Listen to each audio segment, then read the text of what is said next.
Hello, fight fans. I'm back. Welcome to Bruno's MMA show.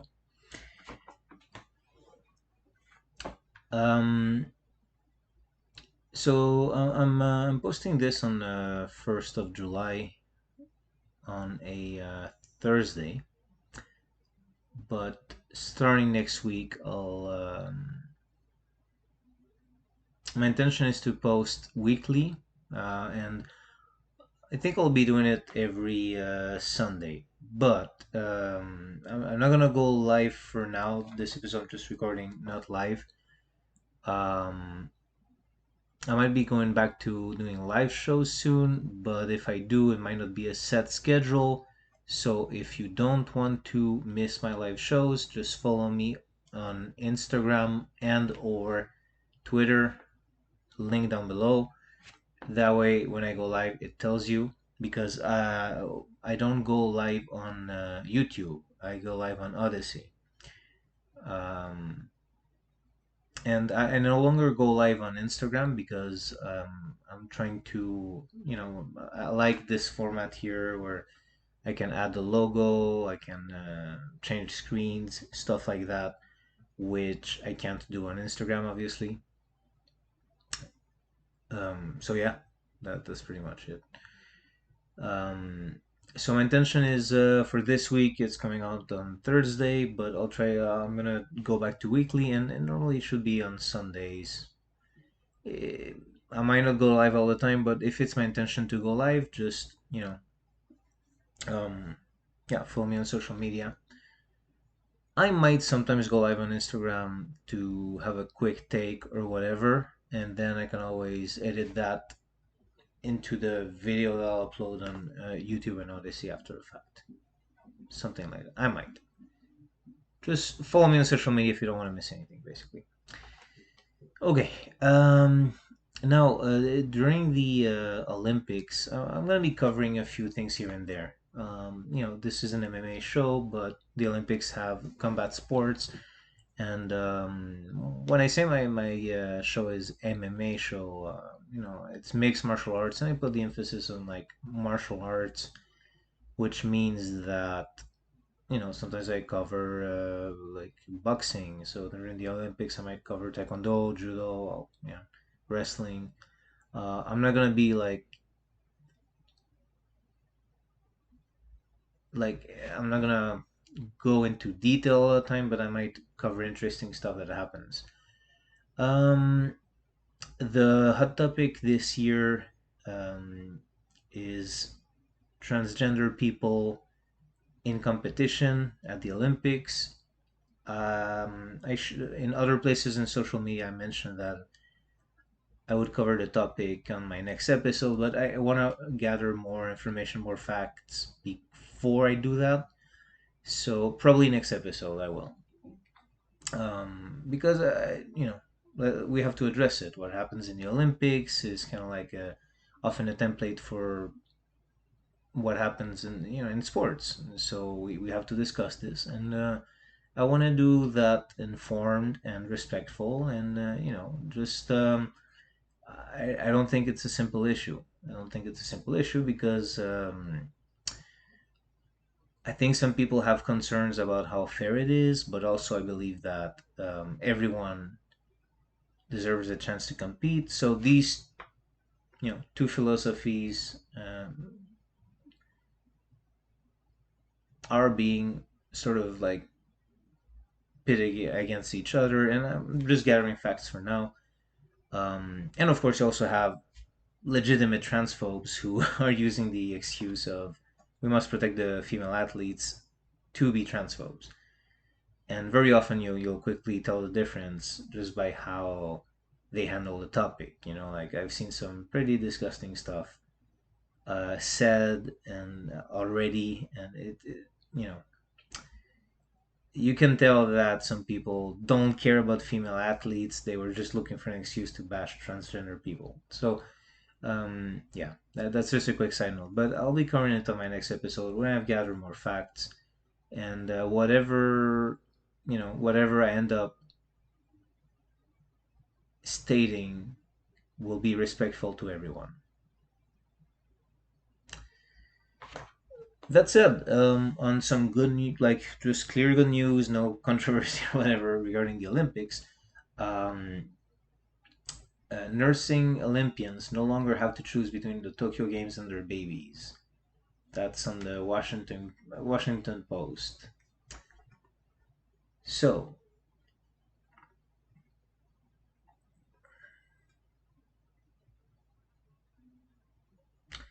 let's see what they say here. Organizers. So this is an article by Dave Shinen. Sorry if I mispronounced his last name. Organizers for the Tokyo Olympics will permit athletes who are nursing mothers to bring their infants with them to next month's Summer Games, an IOC spokesperson said Wednesday, reversing a stance that drew anguished pleas from athletes and outrage from public health officials. We are very pleased to hear that the Tokyo 2020 organizing committee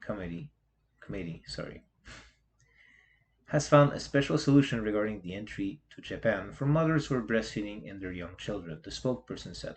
Oh, isn't it funny? Tokyo 2020, we're in 2021 now. Just because it would cost so much money to update all the products to 2021, they're just sticking to 2020. We're going to pretend it's 2020. Anyway, Tokyo 2020, which coordinates policy for the games along with the Japanese government, confirmed the change in a statement Wednesday night, saying, after careful consideration of the unique situation facing athletes with nursing children, we are pleased to confirm that, when necessary, nursing children will be able to accompany athletes to Japan. When necessary, how do they decide that? That's a bit weird, though. Okay, anyway. So I think this is amazing. I think this is good. I think this is really, really good. It's more humane, and you know the Olympics suck for athletes. By the way, it's um, the Olympics are not fair towards the athletes. They so at least in that regard, that's more humane. You know, I'm happy that competing moms get to be able to continue to breastfeed their kids as it should be. You know, moms should not have, in my opinion, to choose between um, like they shouldn't sacrifice their ambitions. They shouldn't. Their lives shouldn't stop. Their personal lives shouldn't stop because they became moms. They get to. They should get to chase their dreams without having to make such a difficult choice as not being able to breastfeed their babies, their kids. You know, like it's just it's a good thing. I think it goes without saying, right? Yeah. No, I'm a bit late to the party, but I really want to mention it. That really just put me in a good mood. Anderson Silva won his boxing match against Julio Cesar Chavez Jr. So Julio Cesar Chavez Jr. Yeah, Anderson Silva won, and I'm like, yes. And it's just like whatever people thought that uh, like Ben Askren is a grappler. He goes into boxing, and some people were like talking trash, about MMA fighters. But they're of course they're missing the point, probably on purpose, just being jerks. But it's good. It's good because it's good that Anderson Silva got to have a victory. It's good that he got to redeem MMA regarding striking, a little bit to the public perception. Um, but I'm just happy because like the way that Anderson Silva left the octagon, it was it was sad. It was just sad, and for him to have a victory now, like it feels right. It feels like he deserves it. If he can get some like fights that get him more money individually, that I mean, I don't know how much the UFC paid him, but it was just good for him to have that win. And I don't know if he's gonna compete again in combat sports or not, but if that's where it stops, at least like it ends on a high note, and that's what you want out of someone like Anderson Silva. And I just really, really wish that when fighters are aging in the UFC, I just wish they were treated different. Instead of being fed to the lions, to the young lions. Just my opinion. So it's like they just have them fight these young killers, and they're just like they don't give them fun fights or anything like that. Because there's quite a few fun fights that Anderson Silva could have had, and the UFC didn't want to do that. So it's cool that now that he's gone, he gets to do his thing, like do boxing or do whatever else and just have fun. And I'm happy that he got to show what he still has in the tank, a lot of stuff. So yeah. Also, someone who's aging myself, I just like to see like an older man like prove that he still got it. Anyway, now let's talk about okay. So this is an issue. Francis Ngannou. Oh my God, poor guy, man. Well, poor guy. I mean, he's the heavyweight champion of the world in the UFC. Like, he's a lucky guy as well, but he worked hard for it. Don't get me wrong. Not lucky, but fortunate. Um, yeah. So they do not want to give him worthy fights. They do not want to pay him what he's worth. So now, like, we end up with an interim fight between Derek Lewis and Cyril Gane. By the way, why isn't Amanda Nunes like greatest female fighter of all time, current champion? Why isn't she the top of the card? That's just yeah, that's no good. That's no good. But putting that aside, I'm not like I don't know. It's so stupid. Like, look, if they want to give him interim belts, sure, have fun with that. Whatever. But we all know, right? This is an interim belt that could have been avoided.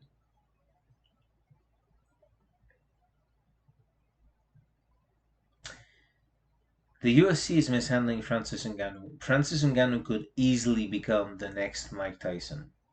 I truly believe that. Not in personality, but in just like bigger than life. Like, and it's kind of like in many ways in personality, he's the opposite of Mike Tyson. Like, he just this super nice guy.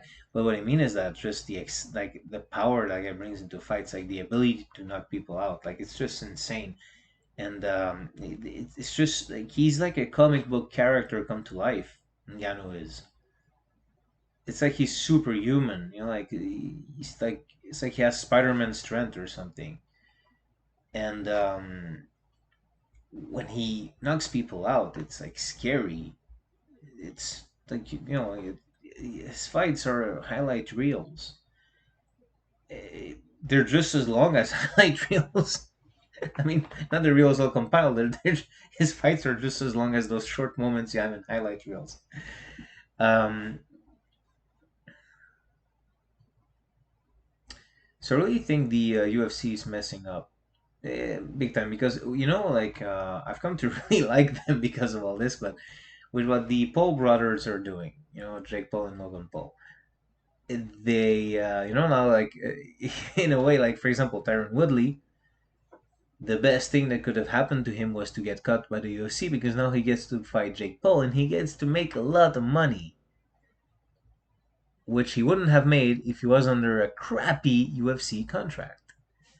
And Francis Ngannou is currently saying that he wouldn't renew with the UFC unless they let him box as well. And I don't know I think UFC contracts. I'm trying to remember my conversation with Rob Macy of the MMA FA. um, from a previous episode. So just if you're interested, like we talked about the fighter, the Ali Act, and all of that good stuff for fighters.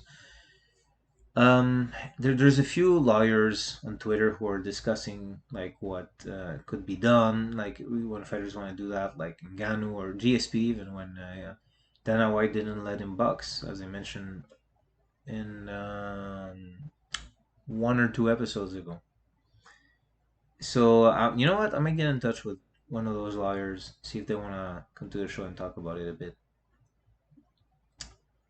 But yeah, it's just wild that the UFC is shooting themselves in the foot. Like they continue to have this very short-sighted view of things. Like they want to control everything, and they want to keep their fighters like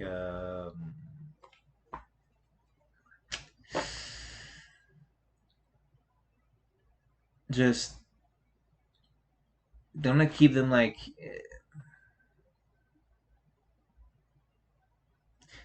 like every word that comes to mind. I don't know if I should use it, so I'm just gonna say like they're not treating their fighters well, thinking it gives them more control. On the short term, that might be true, but what they're also doing is they're creating very unhappy fighters. And fighters who are now looking at some YouTubers make a lot of money, and like if you're a fighter who might get a chance to fight one of the Paul brothers, for example, and you have a UFC contract, suddenly that UFC contract that they thought was so cool is the one thing stopping them from having like one fight where they make a ton of money. Like one fight where in that one fight they make like many fights worth of money, and maybe it opens the door for other ones. So suddenly a UFC contract becomes, yeah, it used to be the dream, but now it's starting to become a problem for a lot of fighters, it seems. Like Tyron Woodley would never have had the chance to box Jake Paul under a UFC contract. Him getting cut was a good thing for him in the end.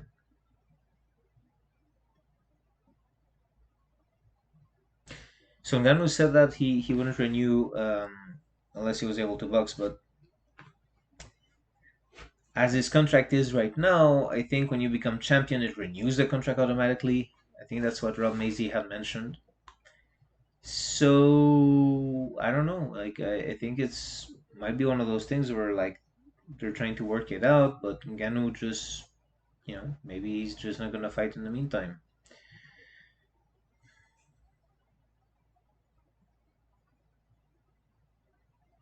John Jones would have been a really good fight. Heck, Ngannou and Derek Lewis would be a really good fight if they ran it back. Because last time was weird, but I don't think that would happen again. But yeah, the UFC is very short-sighted. Anyway, I'm repeating myself. Just we keep talking about these things over and over, like how the UFC treats its fighters. Whatever is what it is. Okay, now just again, this episode, I'm just getting back into the groove of things. By no means comprehensive, and next episode will be back on track with weekly events. Not really just too much to catch up on. So I'm just grabbing a few subjects and running with them. But there's a kickboxer named Joe Schilling who knocked out someone at a bar, and that's someone's name. I'm saying that someone's name is Justin. Wait for it, Balboa. Just like Rocky Balboa. That's you can't make that stuff up. It's okay. I'm gonna show the video here. So I'm gonna show the video first with no comment, and then I'll comment. Okay, let's see.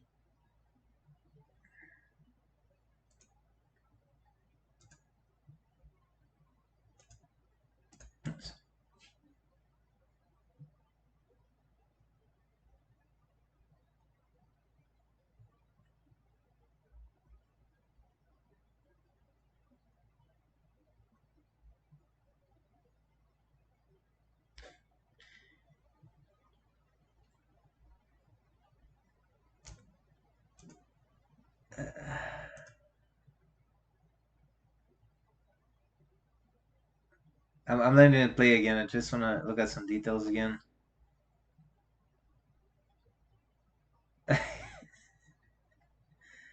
So people have been very outraged by this. A professional fighter shouldn't do that.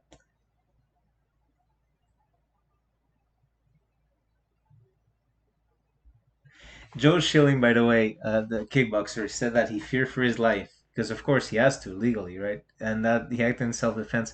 It just reminded me of Icy Mike recently made a really funny video and he was talking, and he said when people do, when martial artists are kind of eager to fight, but they kind of pretend it's in self-defense, and Icy Mike was like, "I'm gonna go self-defense this dude."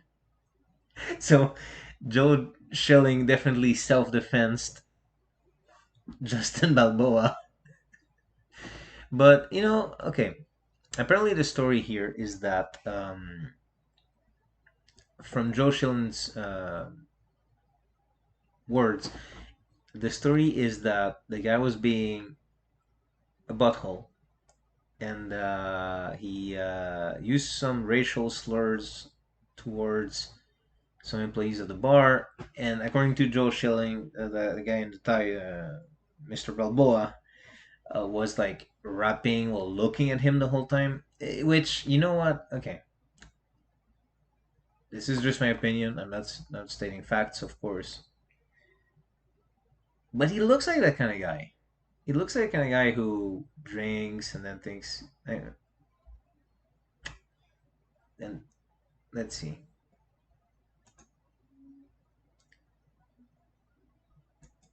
I mean, he's obnoxious for sure. He looks like an obnoxious guy in the bar right now. But okay, okay. I want to go back to this because this is something that you don't really see when I watched it on my cell phone. I didn't see these details, but look at how he looks at the busboy.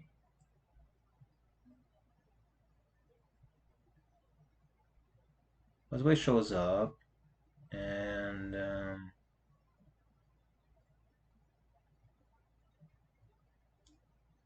see, he's just like kind of getting in the way of the busboy. Looks like he was going, but then Mr. Schilling bumps into him, and Joe Schilling said that at first Balboa apologized, and he nodded to accept the apology. Wait, where was that?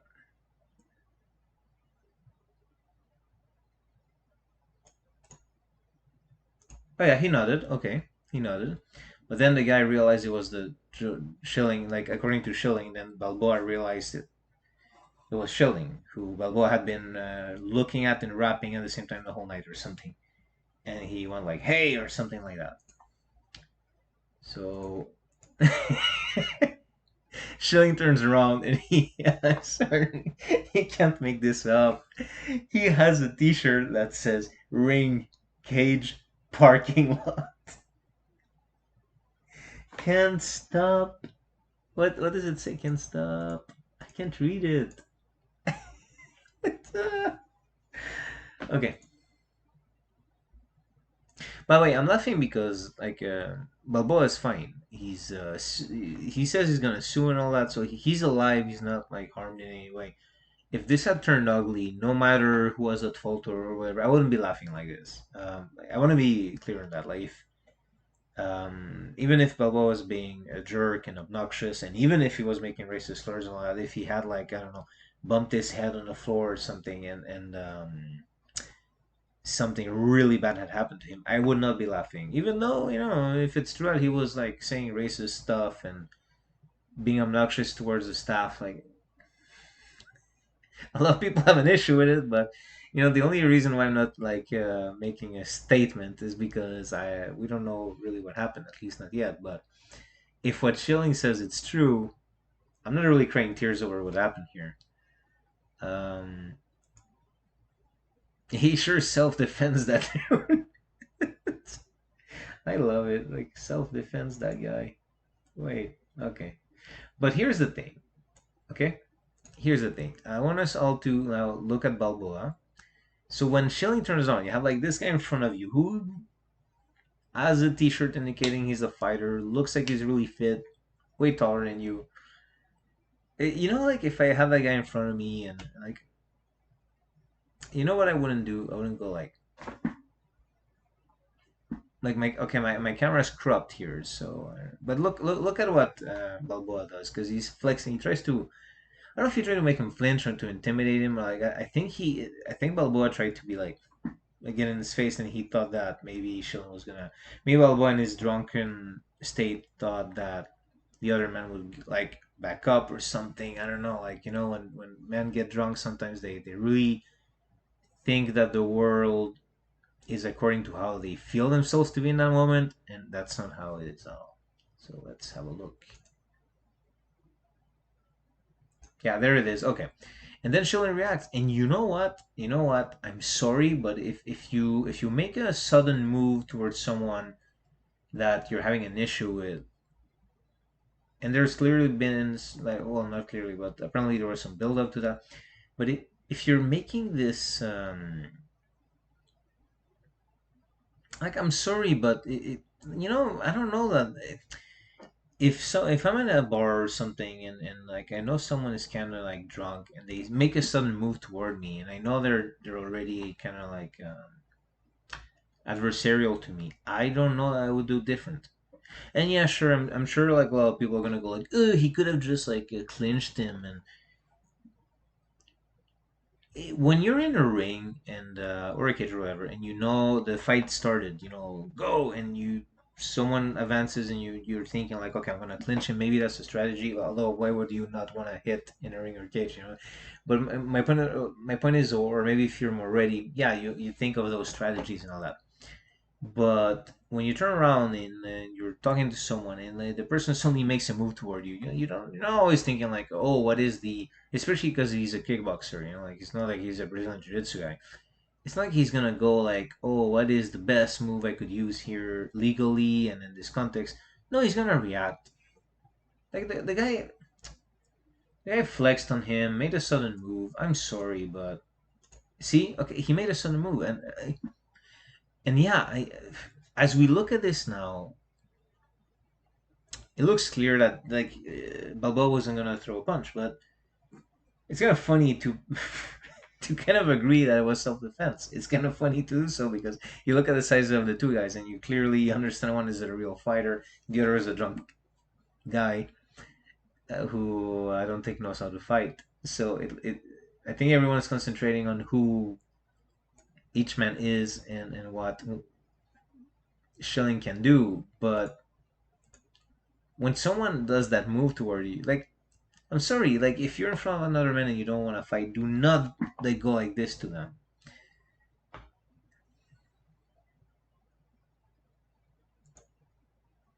Yeah, no, you know what? It's just I don't know if the courts will call it self-defense, but again, like it's like Schilling wasn't attacking him right away or anything. He turned around to talk to him, and it's the guy who made the move. And we can from here like just look at it. Oh well, he wasn't throwing anything, but yeah, but when it happens to you in that moment, you just react. You're not gonna take chances because you know what? Here's the reality of it. Anyone can knock anyone out. The difference between but so Schilling's a trained fighter. He's not gonna let someone knock him out. So let's say that it's like let's say Schilling had just like let him flex, thinking, oh, that guy's no threat. But the guy actually throws a, even if it's a crappy punch that Schilling would have blocked at any moment in the ring. But he's just in this real life scenario. He just stays there thinking this guy is no threat. Yeah, I know people are gonna disagree with me on this probably, but Schilling could have gotten knocked out if he didn't react. I mean, okay, I suspect that he could avoid the punch and all that, but again, it's just like when someone just makes a sudden move at you, like you just react. and at one time, one year it was St. Patrick's Day. I'm just like walking home with some bags of groceries, and I do not know why that that kid, and when I say kid, I mean he was like early 20s, thought I was the target for this to try it on. But I mean, I had a bit of longer hair, I had a long coat back then, so maybe he I don't know, maybe he thought, you know, um, what I look like changes a lot depending on my haircut and what I'm wearing. So maybe he figured me for, you know, someone who didn't practice combat. I don't know. But like it was St. Patrick's, and that kid was drunk, and like he kind of like jump and pretend like he was gonna punch me. And like I'm with my shopping bags, like I'm walking home with my groceries, and right away my reaction was just I threw up my own punch, like with the bag in my hand. And the only reason why I didn't like punch him in the face, right, like, I would have intercepted. Like even though he started first, like the fact that he was kind of like this, like he thought it was like a 300 movie, like and he jumps like, okay, I'm like camera scrubbing my arm, like yeah. So this crappy like punching at me, I just like threw like this jab right to intercept. So he would have jumped into my fist. That's definitely self-defense. The only reason why I didn't connect is because the guy was just pretending. He didn't really leap at me, but I think he thought I was just gonna go like, "Ugh," like, "Oh," and he was really taken aback. And me at that point, I'm not thinking like, my mind is already set on like if someone throws a punch at me, we're in a fight. We're no longer the conversation is over. Like my mind switches to another mode, and so I just look at the guy and was like, "Come on." And he looked at me all confused, like he couldn't believe it. He didn't understand. I don't know. Like I think he was maybe confused that someone could react that fast and could be right away into it. Like yeah, let's do it, because he was just pretending. He wanted to pretend he was tough. He wanted to feel tough, but he wasn't ready for something actually tough to happen. And then I'm like, after, and when I do this, I realize, oh yeah, I have my bags, and I calmly set my bags down. I'm like, okay, let's go. And the guy was just staring at me like he was confused. And then I swear to God, then his friends show up, and I'm like, oh crap, I'm gonna have to fight like more than one dude. I don't remember if it was like one or two more dudes, but I'm like, oh, I'm outnumbered. Oh well. But it's not even what happened. Like there were also some girls, and like I'm like, come on, let's go. And one of the girls goes with her cell phone. Already called some of her friends. You're gonna be in so much trouble soon. Like I'm already outnumbered, and she's like, she called more friends, which wasn't true by the way. She didn't have time to do that. She's just holding her cell phone like it's. And I'm looking at them like, oh my god, these dumb idiots. I was in Montreal. I'm pretty sure they weren't from Montreal, by the way. I don't know where from, but I'm pretty sure they weren't from Montreal. Either another part of Canada or the States. I don't know. You can tell when people who are not 21 go to Montreal to be able to drink. Because in Montreal, you can drink when you're 18 years old. So there's a lot of Canadians from provinces where they cannot drink until they're 21, and a lot of Americans who go to Montreal to get drunk, and they just treat the place really badly because it's not their home. That's a reality. Just saying. Not mincing my words here, but yeah. And then she calls me a hipster because I was wearing a long coat. Like it wasn't a trench coat though. I mean, it was long, but it wasn't like a leather coat. Again, just to make that clear. Although I did wear one in my early 20s. He still has a scuff on the elbow from another street fight, but that's a story for another time, maybe. But yeah, and I just looked at them and I was like, "Oh my god, these are kids. They know there's no fight here." And then like when I went like, "Congratulations, you must be very proud." I told that to the girl. Just picked up my bags and left. But they looked so confused that someone actually called like they wanted to pretend to be tough, but someone was like they were confused. I met someone who was right away like ready to fight.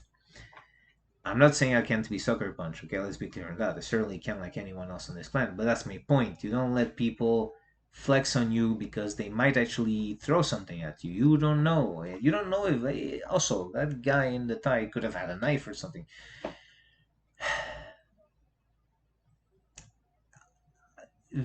I almost find it funny that I'm defending this because like Schilling was so much obviously the most dangerous man.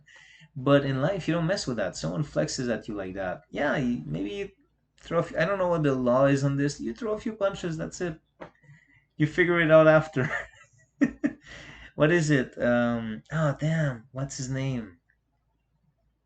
John Hackelman. I think it's John Hackelman who said that sometimes it's best to hit first and you figure out what the loss is later because at least you're alive. Something like that. Anyway, yeah, it seems ridiculous that I would be saying that Schilling did defend himself, but that like he didn't really defend himself in the sense that in retrospect, looking at the video calmly from my chair, I can see that Balboa wasn't throwing anything.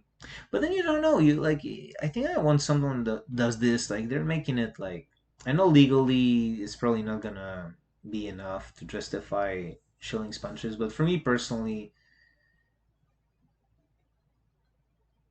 I think he was justified.